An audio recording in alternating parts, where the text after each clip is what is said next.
Good morning. It is unbelievably beautiful this morning. I feel like I'm being rewarded for being up early so I can show all my friends the glorious sky here we have in Oklahoma. And there's the pelicans passing through. Can you see them? Oh my word. What a morning. I don't even know where to position this because the sun's coming up over there, but over here is pink and blue and beautiful. So let's start over here.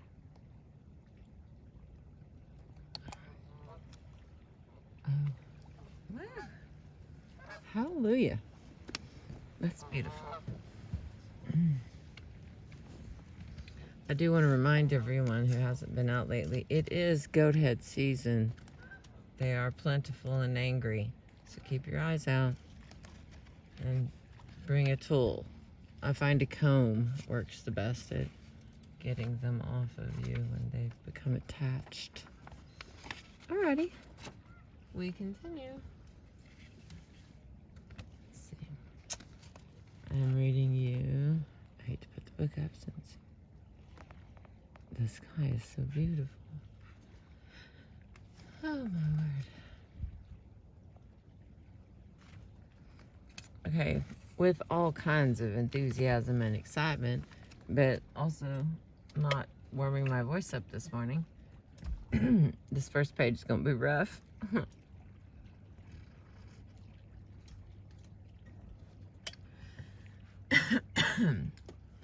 Here we go. Anonymous / Martha Cannery Burke, also known as Calamity Jane, 1852 to 1903. There are almost as many stories about Calamity Jane, Martha Cannery Burke, as there are about Billy the Kid, or Daniel Boone, or Davy Crockett, or Kit Carson. She was born in Iowa, or in Missouri, in 1852, grew up in Montana, and she worked there in Dakota, Utah, Wyoming, and Kansas for most of her vagabond life. She was a pioneer, roustabout, in men's clothing, doing men's work.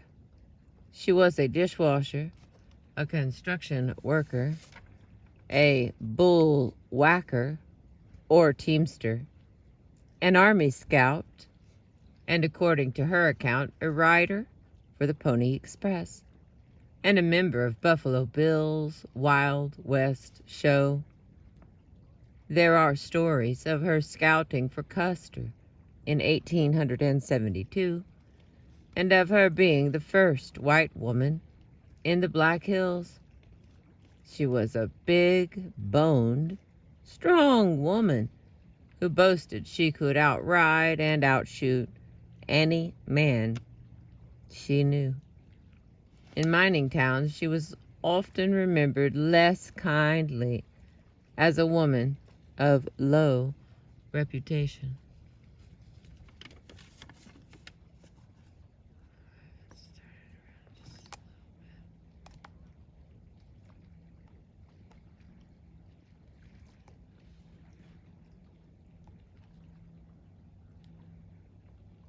All right, here we go. We roll along. In 1875 or 1876, Martha Cannery met Wild Bill Hickok and fell in love. She claims they were secretly married and that a daughter, Janie, was born in the following year. She said she divorced Hickok a year later, and that in 1885 she married a Texan named Clinton Charlie Burke, and they had a daughter in 1887.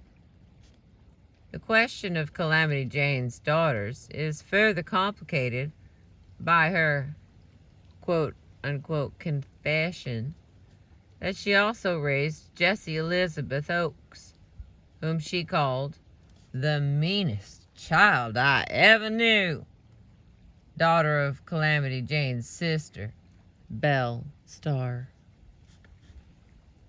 What makes Calamity Jane interesting is that she stands between two traditions of Western folklore.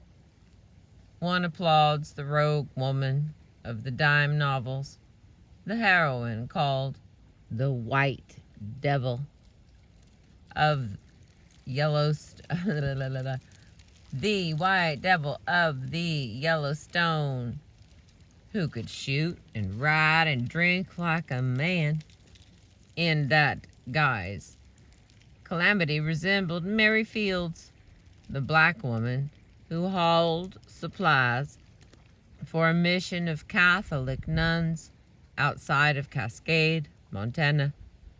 Stagecoach Mary drove a team of horses and kept her rifle and her jug of whiskey beside her on the wagon seat. The idea that the West would tarnish a lady, that she would learn to drink and to swear, was alive among the new settlers coming west. Annie Oakley, Little Sure Shot,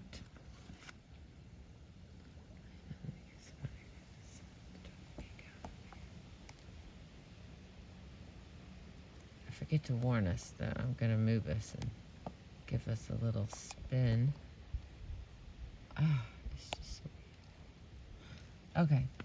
Annie Oakley, Little Sure Shot, was only 5 feet tall and 98 pounds, and she retained her popularity by proving she could shoot straight while looking demure. Calamity Jane was more disreputable than Christian charity could abide.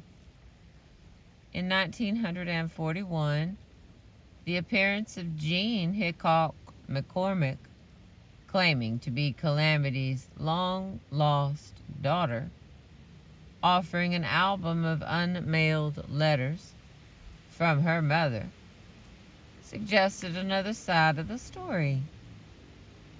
By Jean Hickok McCormick's reckoning, Calamity was really America's first Stella Dallas, the self-sacrificing working-class mother who gave her child to be raised as a lady by elegant folk in Richmond, Virginia, and in Liverpool, England.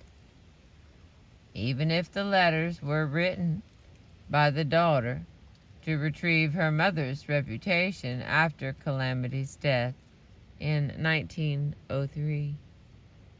They suggest that the Wild West reprobate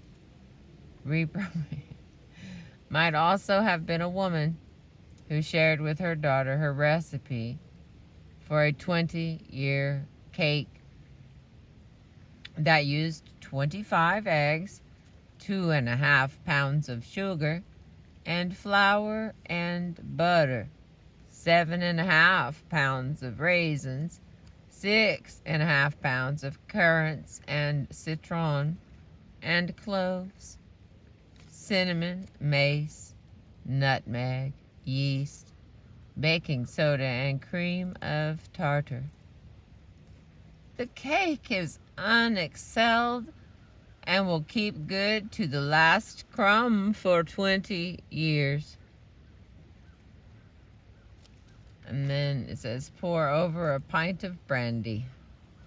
Okay, we've got some interesting stuff going on here. I don't know what's up with my buddies. I did it again, didn't I? I moved y'all around without giving you any warning.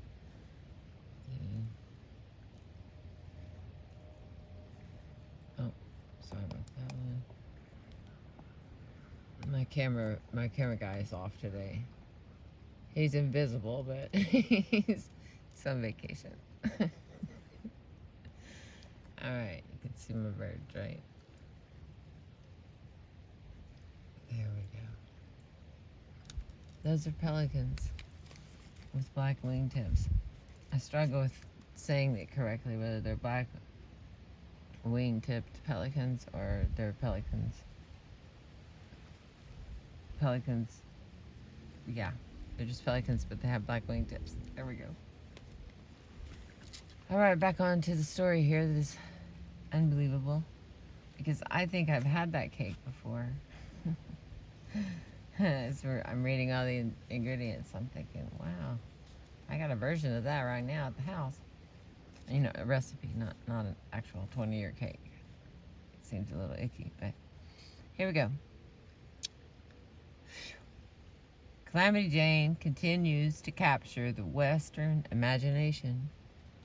Larry McMurtry wrote about Calamity in Buffalo Girls in 1990, and Angelica Houston played the role in the CBS television film in 1995.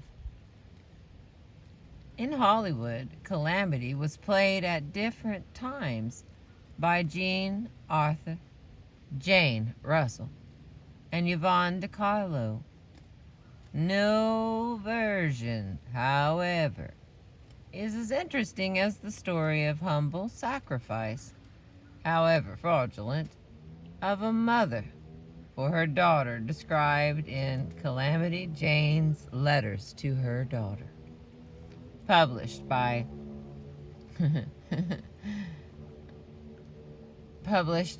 Shameless Hussy Press in 1976. Shameless Hussy. I had an aunt, she had a dog named Hussy. Makes me laugh.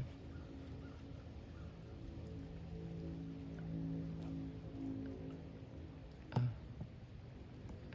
Choose between the colors and the birds. What choices to have to make. Oh Lord. It looks straight. Alright, here we go. Calamity Jane's Letters to Her Daughter. Oh, here, I'm going to read them. Now, what I gathered from what it was up there, and with all my interruptions, was that a young lady showed up and said, "Hey, that's my mother." So we've got, this is written, it states, anonymous from Calamity Jane's Letters to Her Daughter in 1976. Calamity Jane's Letters to Her Daughter. Jim O'Neill, please give this album to my daughter, Janie Hickok, after my death. Jane Hickok. September 25th, 77 Deadwood, Terry, DK. My dear, this isn't intended for a diary, and it may even happen this will never be sent to you. But I like to think of you reading it someday, page by page, in the years to come, after I am gone. I would like to hear you laugh when you look at these pictures of meself. I am alone in my shack tonight and tired. I rode 60 miles yesterday to the post office and returned home tonight.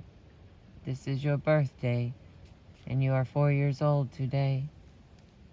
You see, your daddy Jim promised me he would always get a letter to me on your birthday each year. Was I glad to hear from him? He sent the tiny picture of you. You are the dead spit of meself at your age. And as I gaze on your little photo tonight, I stop as I kiss you, and then remembering tears start, and I ask God to let me make amends somehow, someday, to your father and you. I visited your father's grave this morning at Ingleside. They are talking of moving his coffin to Mount Moriah Cemetery in Deadwood. A year and a few weeks have passed since he was killed, and it seems a century without either of you. The years ahead look like a lonely trial.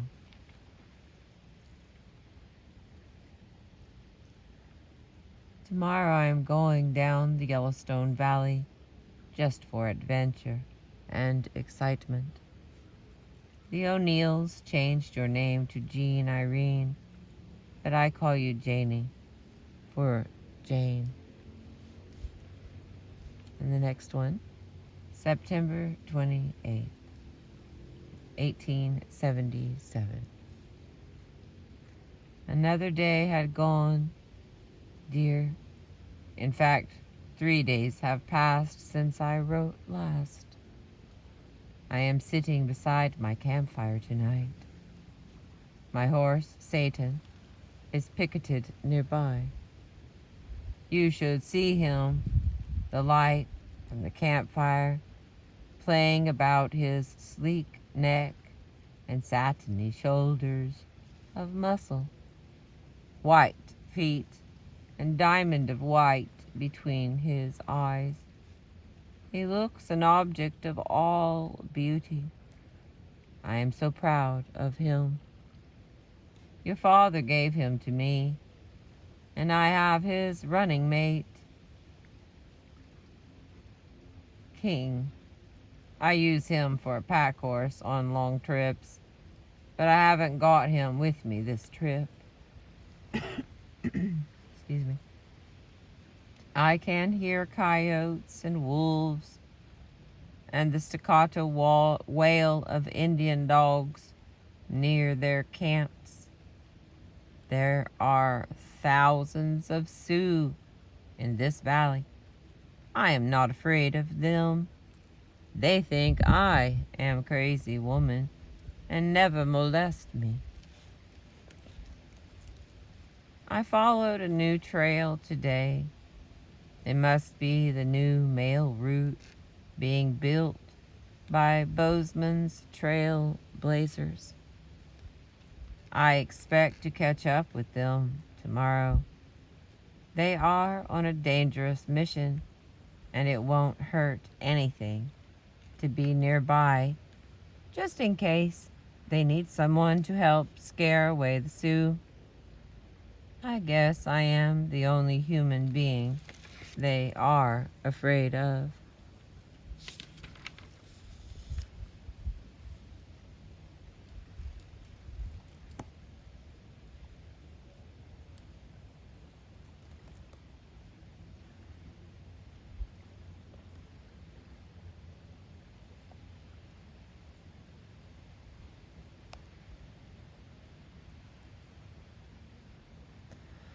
There we go. On this page, you will find a photo of your grandmother, Canary, my mother. She and your grandfather came across the plains in a covered wagon when I was just a small child. We lived for years in Missouri. Your daddy Jim sent me a pen and a bottle of ink so I could write to him sometimes. He is one man who has some respect for your mother, even if others don't. This pen was made in Ireland. I carry it with this album tied to the saddle and the ink in my pocket so I can write to you beside my campfire. Dear Janie, I sometimes find it impossible to carry the old album to write in, so you will find now and then extra pages. My ink has been frozen so many times, it is almost spoiled. It is precious to me because your daddy Jim sent it to me. You're getting to be such a big girl now, almost 6 years old.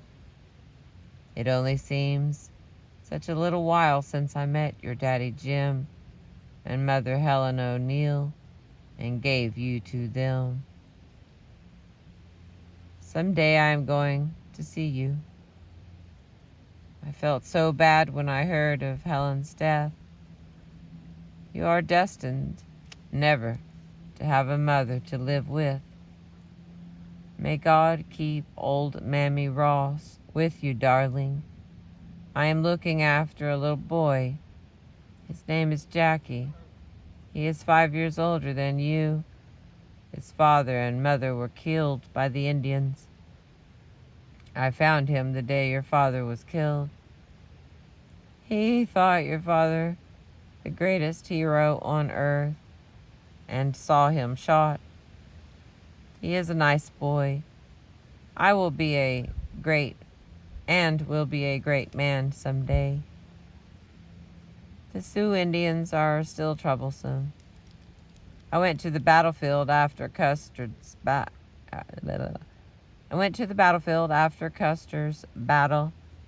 and I never want to see such a sight again.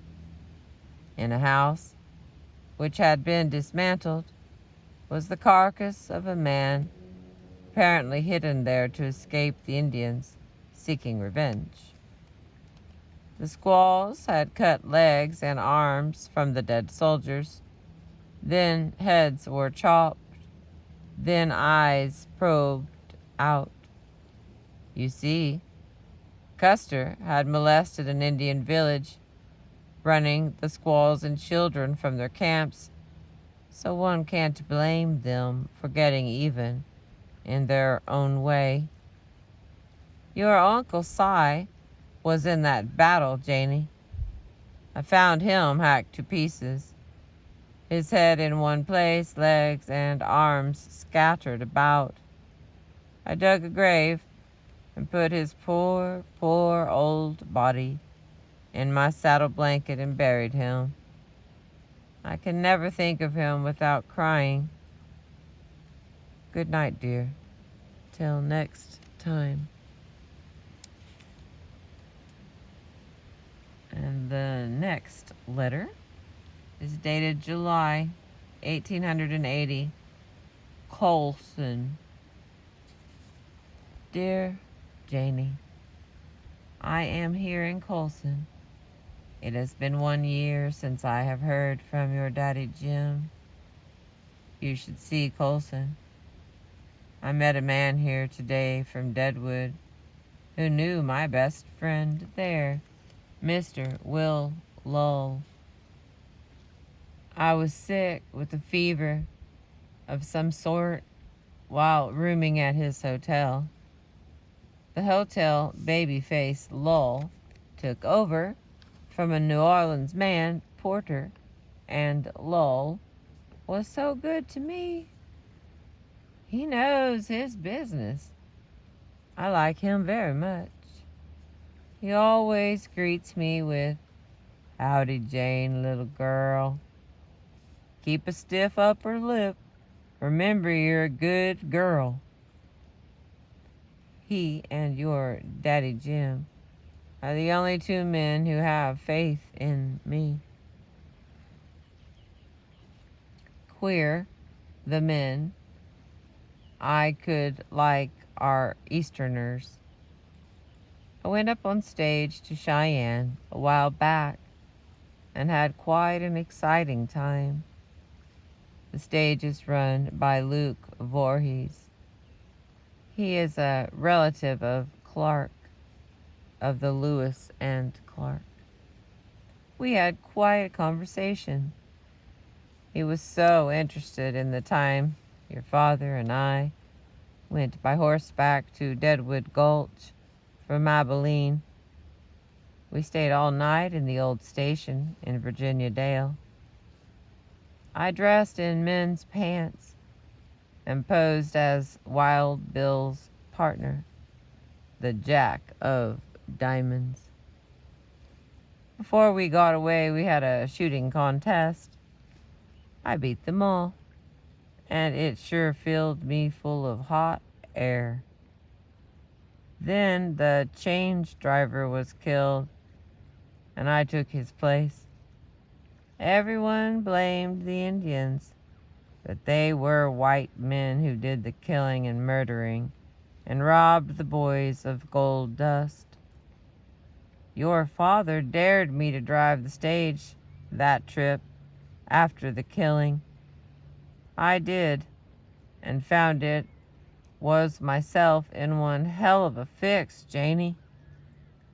The outlaws were back of me, and it was getting dark, and I knew something had to be done. So I jumped off the driver's seat onto the nearest horse, then on my saddle horse, which was tied to the side, and joined up in the dark with the outlaws. Your father was bringing up the rear, but I couldn't see it in the darkness. But after they got the coach stopped and found no passengers, but heaps of gold dust, they got careless. Your father and I got the whole bunch. There were 8 of them, and of course they had to be shot, for they wouldn't give up. Your father counted 3 with their right arm shot through. He said, "That's your work, Janie. You never aim to kill." The other 5 he shot to kill. He never seemed to mind killing, but I do. I never killed anyone yet, but I would like to knock some of Deadwood's women in the head. There is only one woman in that mess of crumbs, and that is Mrs. Bander. Deadwood is full of crumbs, but Mrs. Bander is different. I hope someday you can come to this country. Then you will know how I had to exist. In 2 more years, I will go to see you, dear. Then I know I will feel better about you. Perhaps then you will think of me sometimes, not as your mother, but as some not as your mother, but as some lonely woman who once loved and lost a little girl like you. I shall take you on my lap and tell you all about that little girl. Of course, you won't know it's you. I have been trying to educate myself so I can spell and read and write ever since your Daddy Jim gave me the school books and dictionary to bring home with me that time in Omaha. Giving you up nearly killed me, Janie. Your folks named you Jane for me. That is why I call you Janie. I take one book at a time and look in the dictionary. For every word I don't know the meaning of. I only went as far as the 3rd grade in school, and although I have those books to study, it is no easy task.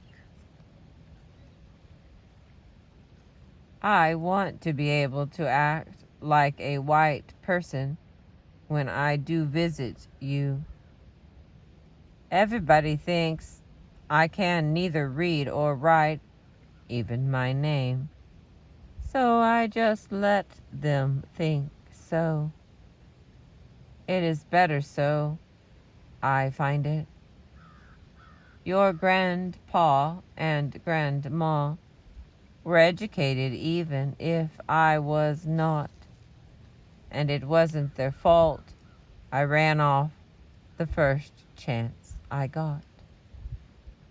You see, your grandpa was a preacher. He was like Preacher Smith. He thought he could fight the whole Indian nation with a Bible. I'm not afraid to face them. as long as I have 2 guns under my belt, but I'd sure as hell hate to face them with a Bible under my arm instead. You will understand all this someday. Good night, Janie. Okay, hang on just a second. I don't know. Oh, there's just too many pages. Let me wet the whistle, my friends. Hang on. Just pull this out on there. It's so beautiful. So beautiful.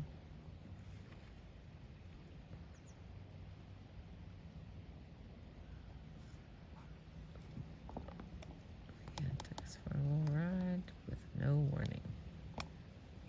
Sorry about that. Oh. I don't know if the coffee is giving me the hydration I was after.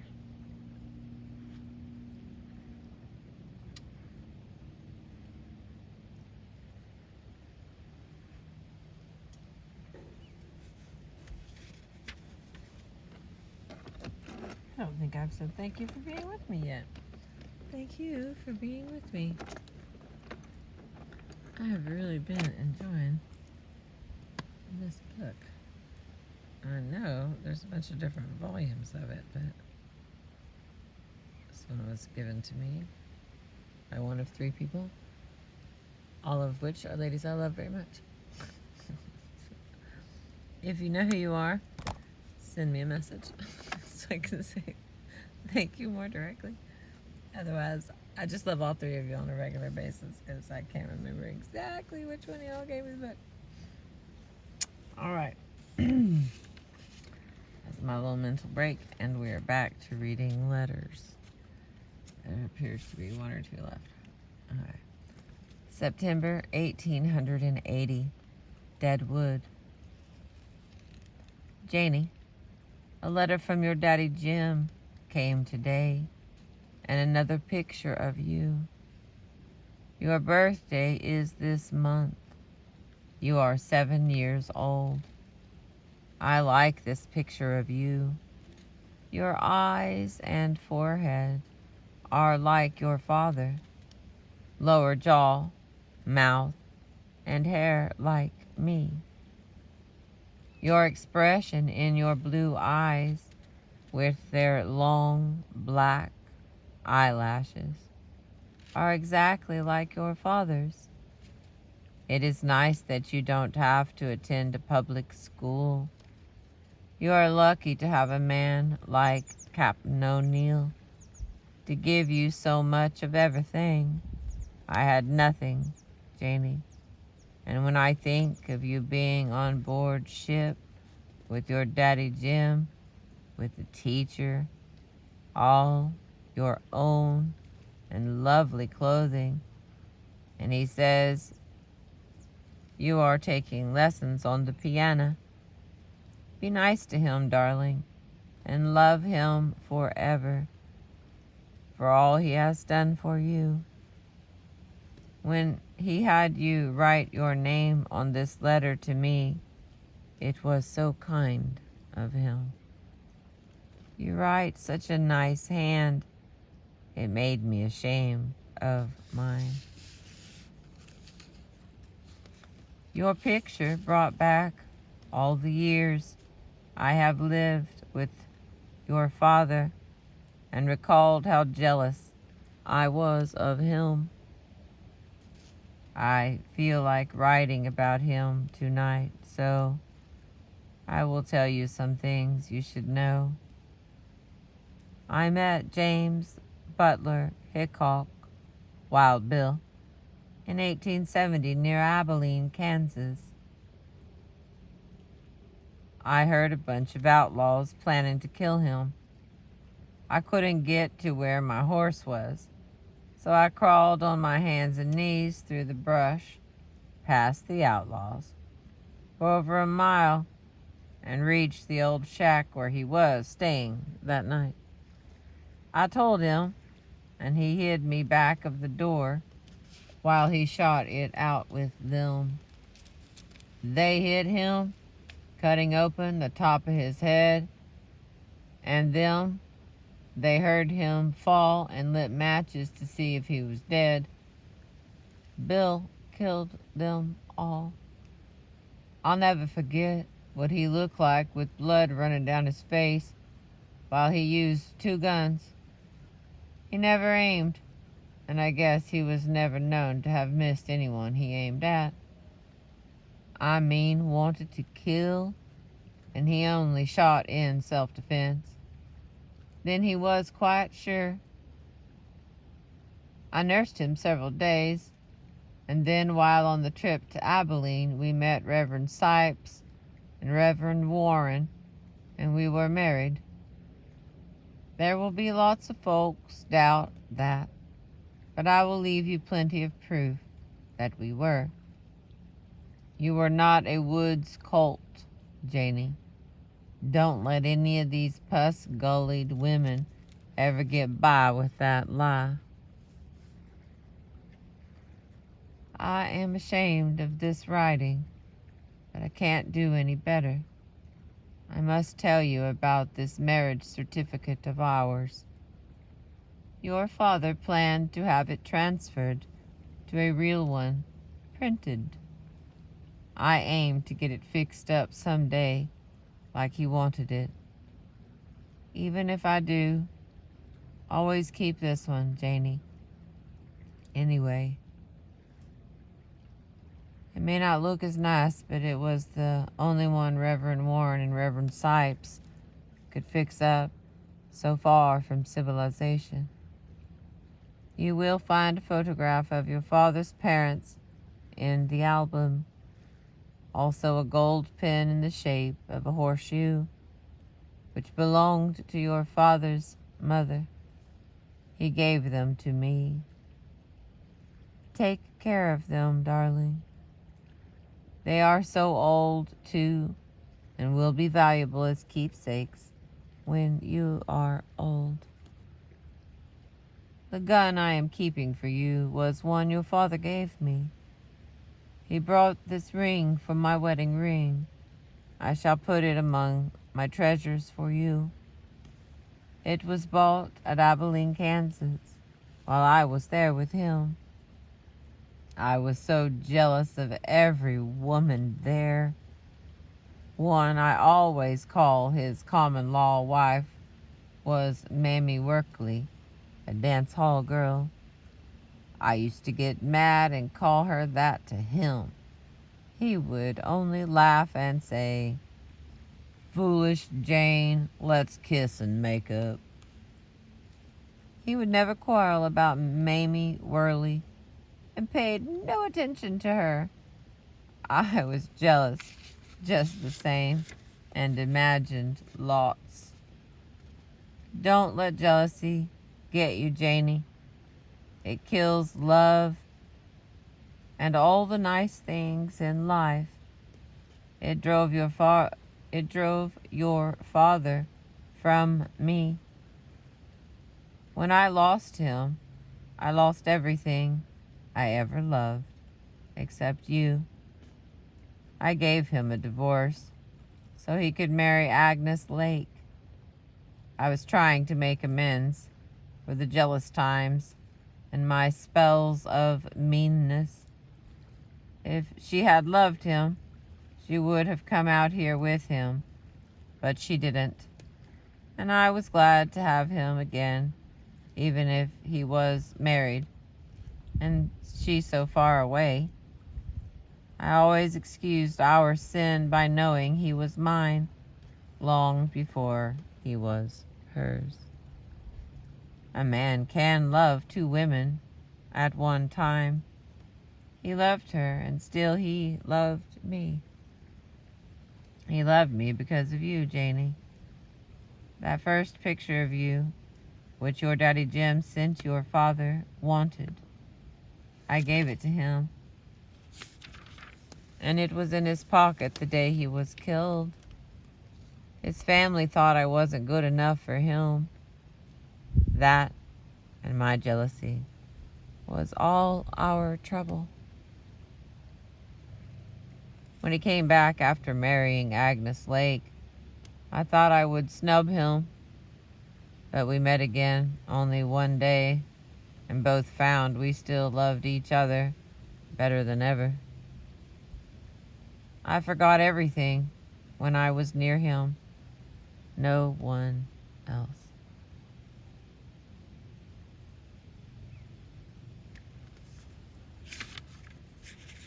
Wow.